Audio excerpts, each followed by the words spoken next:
sense walking down when you can slide. What's with Canada? We got great big cities, but a lot of trees and rocks. Yeah, the winter's cold here. Wear 2 pairs of socks. There's half the world's fresh water to paddle your canoe or camp along the shore. Welcome to the channel. I'm Gerald, and this is Trekking with Kaz. Today we'll find us hiking the Groeneveld Trail in Dunster, BC. This trail is 9 kilometers to the peak and a pretty big grind to get up there. When you do reach the top, you will have some amazing views. Mount ROBSON is right there for you to look at, along with many of the other large peaks are right there at your doorstep. There are lots of other ridges to walk and peaks to climb there. I just ran short of time today to do any more than what I did do. As expected, even though it was a Saturday, I didn't see any other hikers up there. This is not a well-traveled trail. There's no sign of a lot of hikers making it up there. I think because it's a tough trail, it just doesn't see a lot of traffic. It probably makes more sense to do it in the summertime when you have a longer day rather than late in the season like this where my day was very short. As you're watching this, you will be seeing pictures from a trip I took up there a couple of years ago in the summertime. A little different than what happened on October 28th when I went up there. And at the end of this, there will be pictures from that day, which brings a little different perspective to it as winter is setting in up there. If you've never done this trail, you really should include it in a list of to-dos. Just have to prepare for it a little, be really fit, ready to go, because it's going to be a long day, but you will be happy when you get there. Okay, let's get on with the trek. Sure how well you can see this, but I'm on my way to Groeneveld for a hike, last hike of the season probably, and the moon is full and just lighting up the world. It's pretty cool. So here we are. We'll start our day and do the Groeneveld Trail up to Groeneveld Mountain and maybe some ridges beyond. It was -9 when I left home. It's still -6, so we should be moving fairly quickly up there for a while, at least to try and stay warm. Time to start our day. We're about to start our trek. The sign I showed you is down this road, but this road actually goes to a farmer's gate. It's his road. So I go by, there's a gravel pit, and you can come up to the back end of the gravel pit and walk up here towards this gate, and the trail actually starts just up here in front of the gate, and you're right there, and you're not blocking his road or anything like that. Just you can park back there, but it just makes more sense to come up here. And you can see there's a Dunster Community Forest trailhead for Groeneveld. So we're off. Okay, there's where we're going. There's where we come from. And this trail goes down over to the Stone Arch. And you can access Groeneveld from Stone Arch. I think it's shorter, but you have to cross Holiday Creek. And last time I was, this year is probably no problem, but last time I was looking at doing that, it was roaring and deep, not a nice crossing at all. This year, water's low, it's probably fine. The other thing, and it looks like it's all clean now, the last time I was down here, there was a lot of windfall across the trail. So looks like that's all done. So you can come the other way if you want. Just another option. Yeah, we're about 10 minutes in. Already starting to get some views. Not as steep a trail as some of the trails out of the valley, but nonetheless climbs fairly quickly. Here we go. Yeah, we're up a little further now. Get up there, a few views. This is, as you can see, kilometer 1 of the trail. So finally warmed up enough, got rid of that -6 feeling in the body. On the edge of sweating actually, but all good. Looking across the valley, that's the Stone Arch trail over there. that cliff you can see. I tried to ascend that the first time I was here. There's supposed to be a lookout up there. I kept getting turned back by cliffs and whatever. And looking at it from here now, it's probably a very good thing. I think I was in over my head. But yeah, that's Stone Arch up that way. That's one thing about coming up this late in the year. You can really see, unlike I could before. It's late October, of course, and yeah, looking at that that cliff, man, if I had to come up here late October the year before I tried that, I wouldn't even have tried it, but didn't know better. Probably was fortunate that I got into spots that I just couldn't go any further and I come back down, because I think if I had got up too far, it would not have been good. You can see there's been some snow up here. I don't expect anything more than what we're seeing, but it's that time of year. It won't be long, and we'll be needing snowshoes to do any of this. We're about an hour in now, close thereof. You can see how high up we are. Still got quite a ways to go, but we certainly are making gains. Feels good out here. We made it to a landmark I was waiting to get to. This clear cut. Last time I was here, I had no idea where the trail went. There was no markers or anything that I could find. And I circled around the whole clearing, only to find out in the end that it's straight up there, just straight off of the trail and up. There's a, you see a little orange ribbon over there. There's a little easier spot to get up and go straight up. So we'll save some time here to this time, because probably wasted 20 minutes or half an hour last time having no idea where the trail went, because I'd never been before. But we should be good this time. That's the Stone Arch over there. The valley going up to it.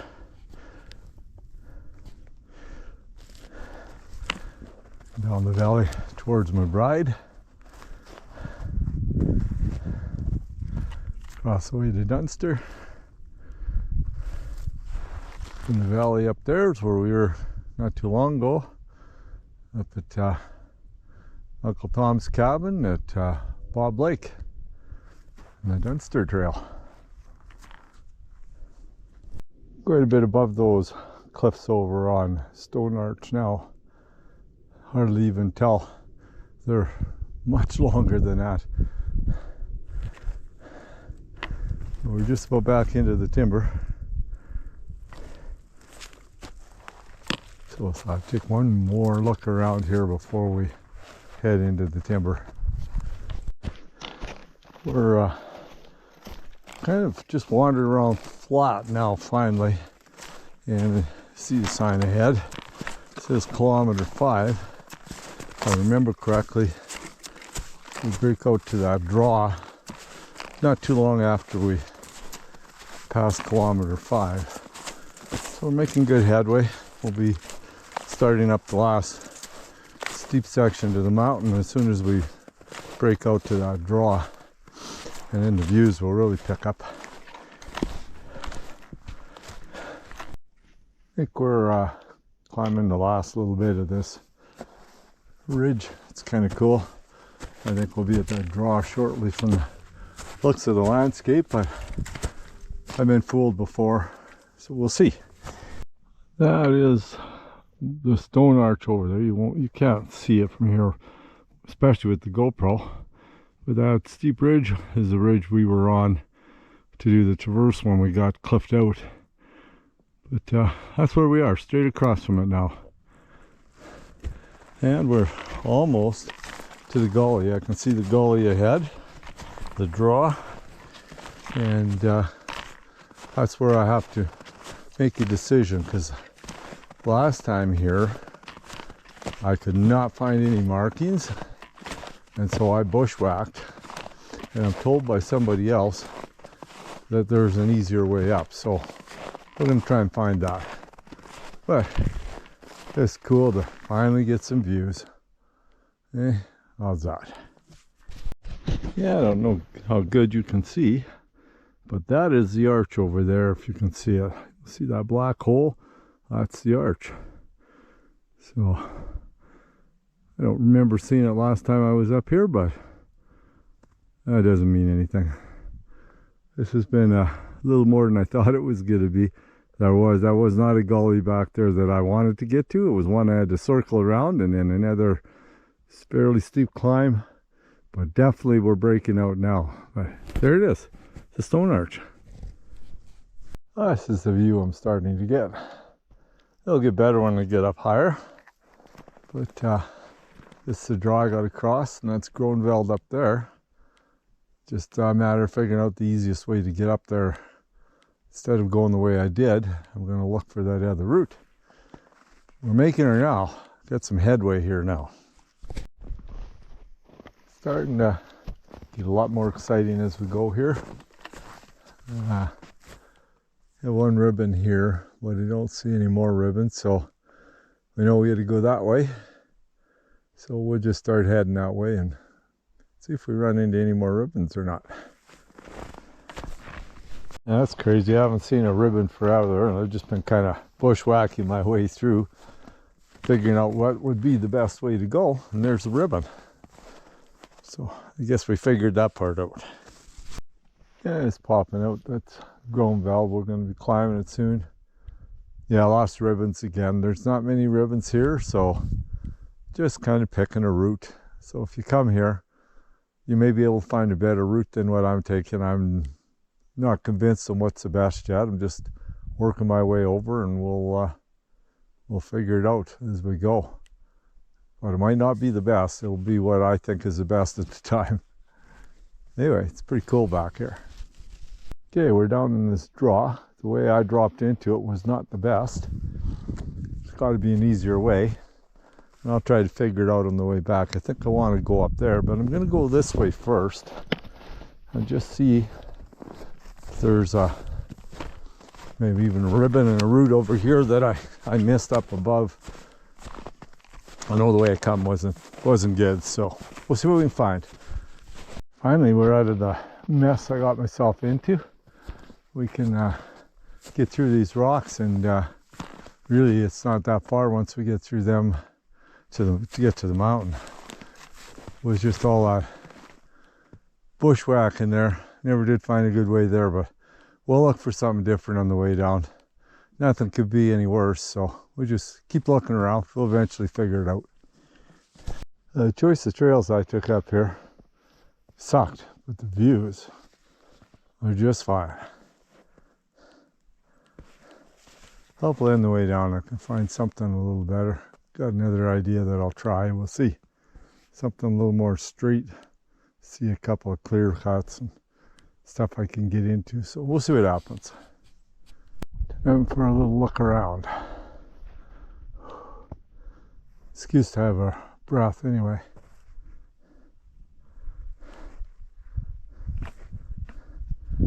So that's what it looks like where we're at right now.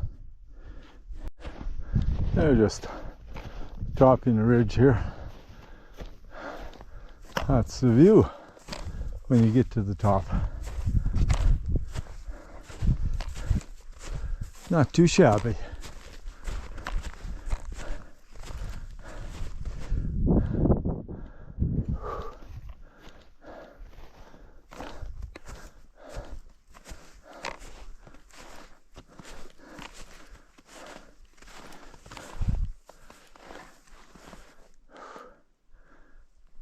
Yeah. There's the cairn at the top of this ridge. Had aspirations of going along some more ridges, but I'm flirting with daylight already. Might not make it back before dark, so this is going to be the end of the trail for me. Just get up here, have a look around, have a bite to eat, and then head on back down. Hopefully make it back before daybreak, or before dark. Daybreak should be easy. There's a view from up here. Pretty nice. Hey, there it is.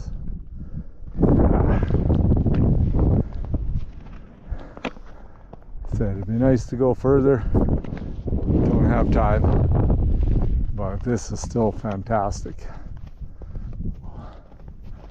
Wow.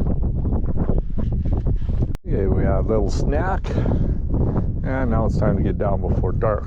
But in case you're wondering on the last clip what that mountain over there is, that's Mount Robson. I didn't tell you right away because I wanted you to see it and wonder what it was. But yeah, there it is from up here. I'd have left to go further and got some better views of it, but that's it. That's all the time I got. So, time to head down.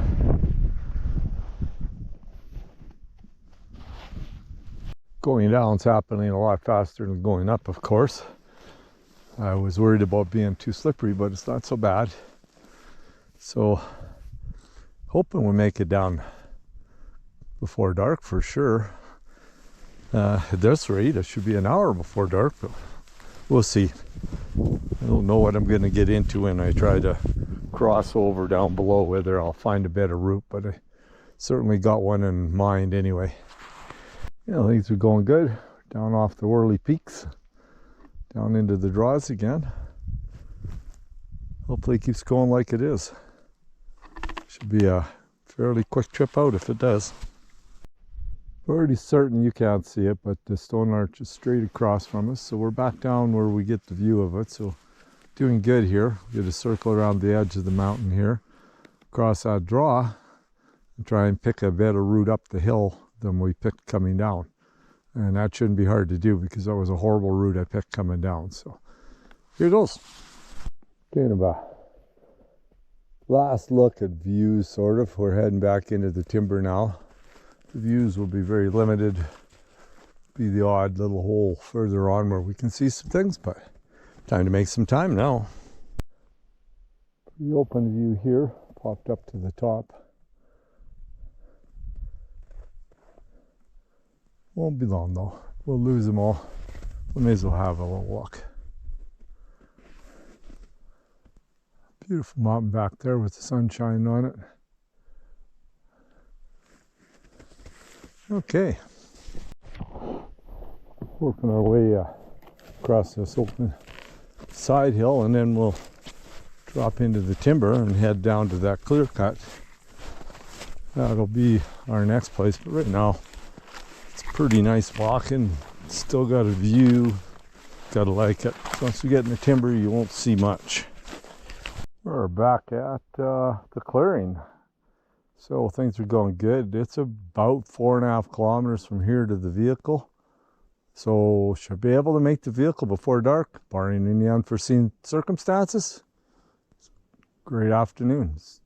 No breeze. Still reasonably warm. I mean, it's probably 0 or -1, hasn't cooled off at all, so excellent day. We're back at the trailhead with daylight still to burn. Perfect day. Not too cold, cool enough so you can move. Don't know how much longer you'll be able to go up there.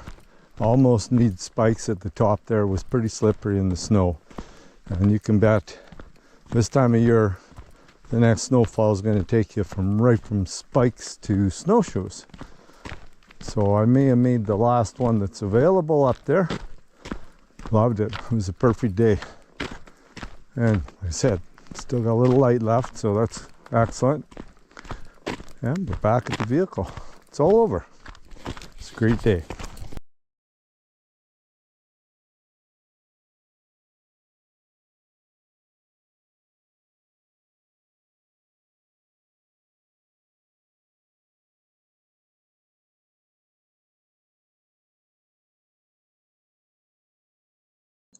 To find the Groeneveld trailhead, you travel east from McBride.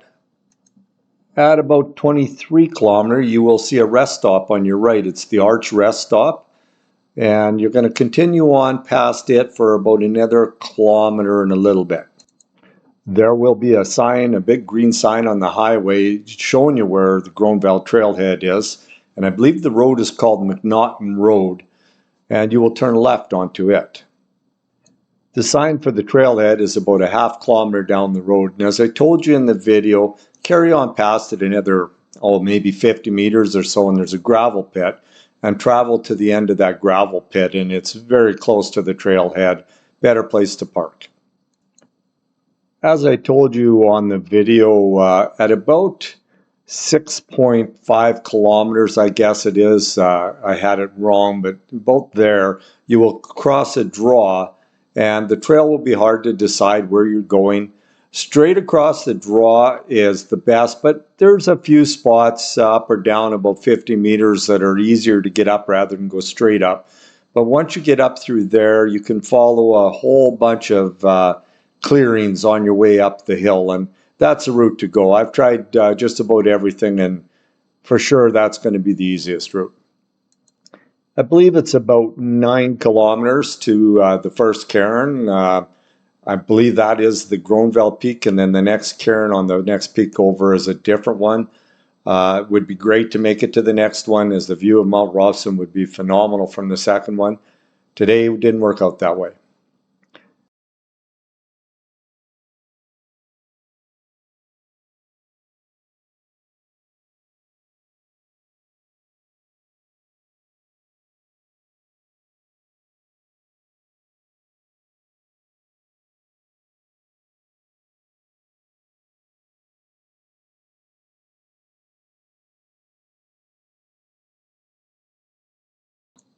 Thanks for joining me on my trek up Groeneveld Mountain today. I hope you enjoyed it.